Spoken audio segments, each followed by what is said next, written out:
दिखाई देते हैं।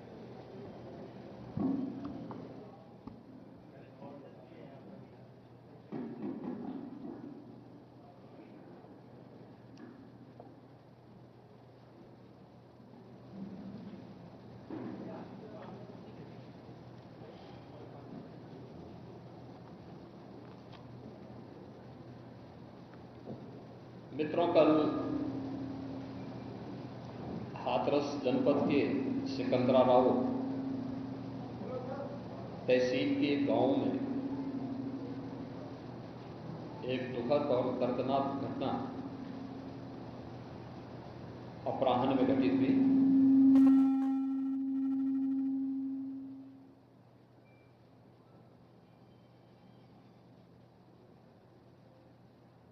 इस पूरी घटना के तह तक जाने के लिए शासन स्तर पर हम लोगों ने कल भी जो व्यवस्था बनाई थी, लेकिन प्रथम दृष्टया हम लोगों का यह था कि पहले राहत और बचाव के कार्य को आगे बढ़ाया जाए।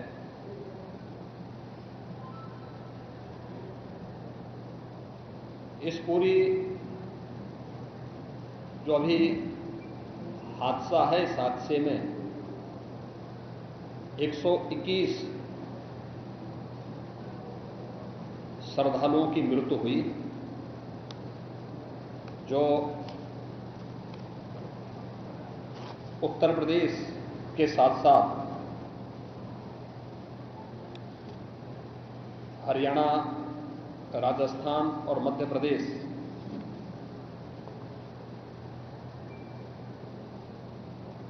से भी जुड़े हुए थे। उत्तर प्रदेश में हाथरस, बदायूं, कासगंज, अलीगढ़,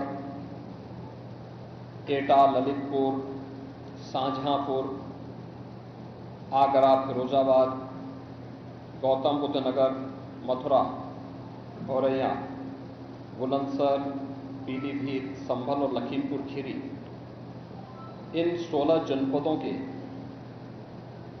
भी कुछ श्रद्धालु जन थे जो इस हादसे के शिकार हुए हैं।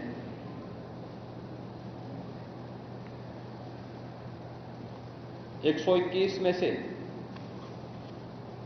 6 मृतक ऐसे थे जो अन्य राज्यों से थे,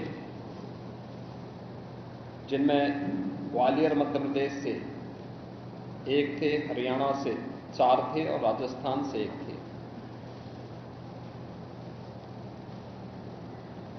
हाथरस के जिला हॉस्पिटल में मैंने जो घायल हैं, 31 ऐसे घायल हैं जो हाथरस, अलीगढ़, एटा और आगरा के हॉस्पिटल में जिनका उपचार चल रहा है, और उसमें लगभग सभी आउट ऑफ डेंजर है।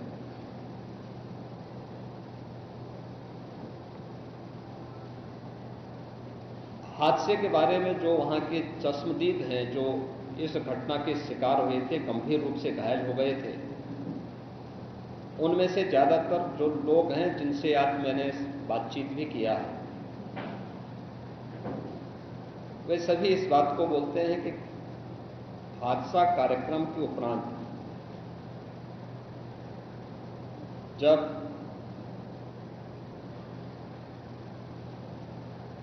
इस कार्यक्रम में जो सज्जन वहां पर अपना उपदेश देने के लिए आए थे, उनका कार्यक्रम या उनकी कथा संपन्न हुई तो कथावाचक के मंच से उतरने के बाद जीटी रोड में जैसे ही उनका काफिला आया था तो उन्हें छूने के लिए जब महिलाओं का एक दल उधर बढ़ा तो उनके पीछे पीछे भीड़ गई, और इसी के बाद वे एक दूसरे के ऊपर चढ़ते गए। सेवादार भी लोगों को धक्का देते रहे, जिसके कारण दोनों ओर, जीटी रोड के दोनों ओर और जीटी रोड के अंदर भी ये सब हादसा वहां पर होता हुआ दिखाई दिया। इसका सबसे दुखद पहलू यह था कि इस प्रकार के आयोजन में जो सेवादार प्रशासन को अंदर घुसने नहीं देते, दुर्घटना होने के तत्काल बाद या दुर्घटना के दौरान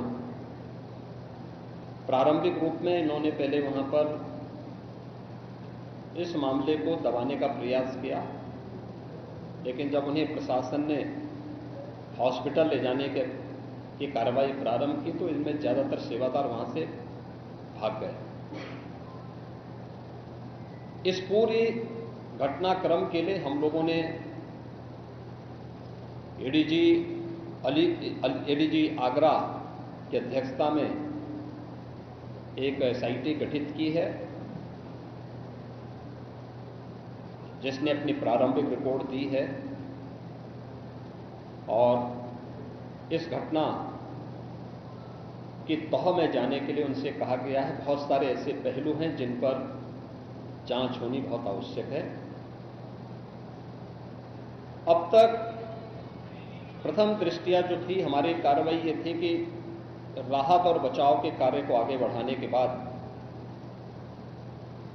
आयोजकों को पूछताछ के लिए बुलाना, घटना के बारे में, हादसे के कारणों के बारे में उनसे भी पूछताछ करना और फिर घटना की लापरवाही और जिम्मेदारों की जवाबदेही भी इसके लिए तय करना, जिसके लिए पहले से ही एफआईआर यहां पे दर्ज हो चुकी है। इसके लिए कार्रवाई आगे बढ़ रही है। हम लोग इस बात को किसी भी प्रकार से डिनाई नहीं कर सकते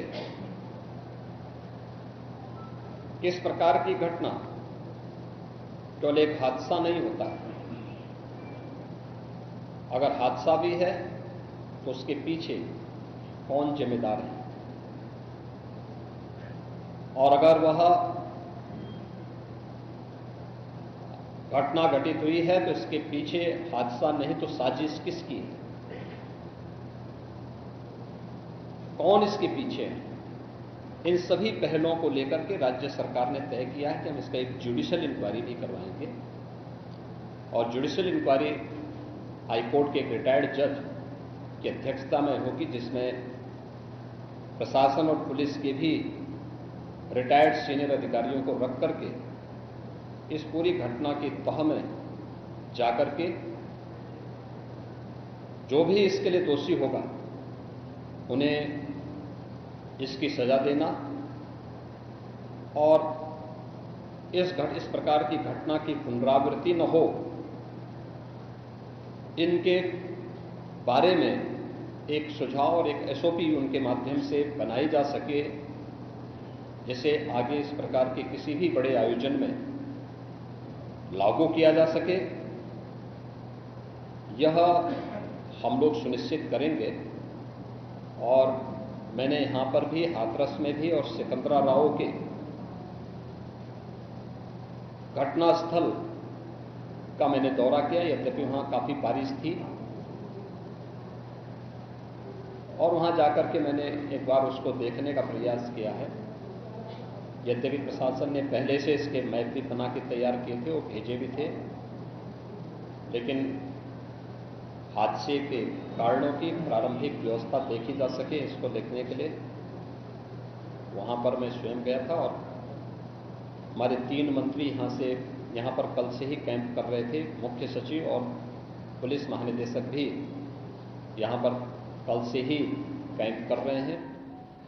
सीनियर अधिकारीगण भी यहां पर पुलिस और प्रशासन के अधिकारीगण यहां पहले से ही कैंप करते हुए इस पूरी घटना के लिए जिम्मेदारों की जवाबदेही तय करने की भी दिशा में आगे कार्रवाई की जा रही है, जिसमें कुछ विशेष दल बनाए गए हैं, जिनमें अलग अलग जनपदों में उनकी कार्रवाई अब प्रारंभ होगी और प्रारंभिक जांच के बाद आगे की कार्रवाई को हम लोग आगे बढ़ाने का कार्य करेंगे।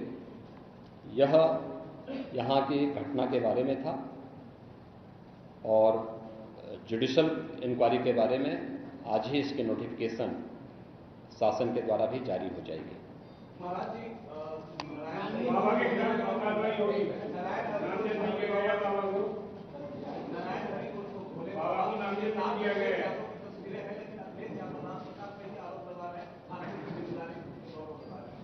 देखिए, कुछ लोगों की एक प्रवृत्ति होती है कि इस प्रकार के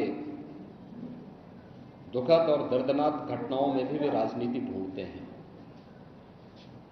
और ऐसे लोगों की ये फितरत है कि चोरी भी और सीना चोरी भी। यह हर व्यक्ति जानता है कि सज्जन के फोटो किसके साथ में है, उनके राजनीतिक संबंध किन के साथ जुड़े हुए हैं। तो स्वाभाविक रूप से आप लोगों ने इस बात को देखा होगा कि पिछले दिनों रैलियों के दौरान इस प्रकार की भगदड़ कहां मचती थी और कौन इसके पीछे थे, और मुझे लगता है उसकी तह में जाना आवश्यक है। जो लोग निर्दोष लोगों के जीवन के साथ खिलवाड़ करते हैं और उनकी जवाबदेही भी इसके साथ तय होगी।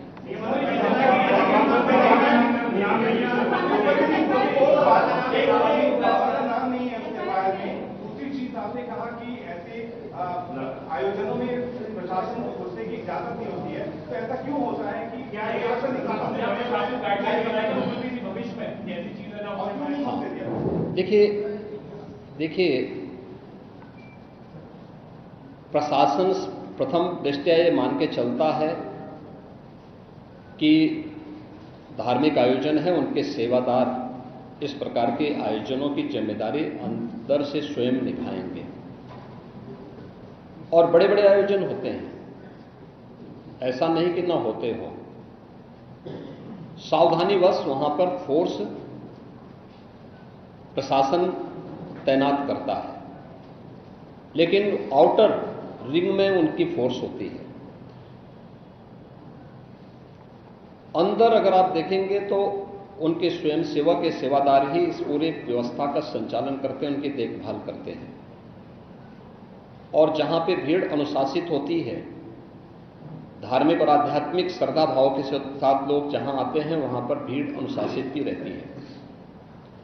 लेकिन जब वही कार्यक्रम निहित स्वार्थी तत्वों के हाथों का खिलौना बन जाता है, तो वह अनुशासनहीनता का नजारा वहां पर भी देखने को मिलता है। और इसका शिकार अंततः वह निर्दोष व्यक्ति होता है जो धार्मिक श्रद्धा के साथ उस आयोजन में भागीदार बनता है, क्योंकि उसको तो साजिश के बारे में पता नहीं होता है और वह अपनी उस श्रद्धा भाव के साथ आता है। लेकिन साजिश करने वाले लोग अपनी साजिश करके फिर वहां से चुपचाप खिसकने का प्रयास भी करते हैं। होना यह चाहिए था कि अगर हादसा था तो सेवादारों को वहां पर इस पूरी घटना को पहले तो अपनी व्यवस्था को सुदृढ़ करना चाहिए था, और अगर सुदृढ़ नहीं कर पा रहे थे तो प्रशासन का सपोर्ट लेकर के हादसे के शिकार लोगों को हॉस्पिटल पहुंचाने की व्यवस्था करनी चाहिए थी, उपचार की व्यवस्था करनी चाहिए थी। इसका सबसे दूसरा जो पहलू ये है कि हादसा में लोग मरते गए और सेवादार उससे पहले वहां से खिसक करके भाग चुके थे, और इसीलिए हम लोग इसकी तह में चलेंगे। और मैं इस बात के लिए आपको इस बात के लिए मैं कह रहा हूं ना कि मैंने इसीलिए जुडिशियल कमीशन के बारे में राज्य सरकार ने इसको तय किया है। हम इसके तहत निष्कर्ष पर आएंगे और इस प्रकार के बड़े बड़े आयोजन हम लोग करते रहे हैं, लेकिन कहीं भी कोई इस प्रकार की चीजें नहीं आई है। और मुझे लगता है हम लोगों ने इस प्रकार के बड़े बड़े आयोजन हमेशा किए हैं, कुंभ जैसे बड़े आयोजन किए हैं, बड़े बड़े कार्यक्रम होते रहे हैं। लेकिन इसीलिए मैंने कहा कि इसकी तह में जाना आवश्यक है कि आखिर इसके पीछे कौन लोग इसके लिए जिम्मेदार हैं। दूसरा, राज्य सरकार ने और केंद्र सरकार ने, देखिए कि एफआईआर एप्लीकेशन परमिशन के लिए जिन लोगों ने दी थी प्रथम दृष्टया पहले FIR उनके खिलाफ होती है और इसके बाद फिर उसका दायरा बढ़ता है। ये सभी अन्य लोगों के दायरे में आएंगे, जो भी इसके लिए जिम्मेदार होंगे वो इसमें आएंगे। केंद्र और राज्य सरकार ने आर्थिक सहायता की भी घोषणा की है। जो निर्दोष लोग इस पूरे हादसे के शिकार हुए हैं, उनके जो नाबालिग बच्चे हैं, जो स्कूल में पढ़ने वाले बच्चे हैं, उनको हम उत्तर प्रदेश मुख्यमंत्री बाल सेवा योजना के अंतर्गत उन बच्चों की पढ़ाई की व्यवस्था हम लोग राज्य सरकार से करवाएंगे। उन्हें जिस भी स्कूल में पढ़ रहे होंगे, जिन भी संस्थाओं में पढ़ रहे होंगे, या उनके स्कॉलरशिप आदि की व्यवस्था के लिए भी राज्य सरकार ने तय किया है। और प्रत्येक मृतक के परिवारजन को भी केंद्र और राज्य सरकार मिलकर के 4 लाख रुपए की सहायता और गंभीर रूप से घायल व्यक्ति को 1 लाख रुपए की सहायता दे रही है। धन्यवाद।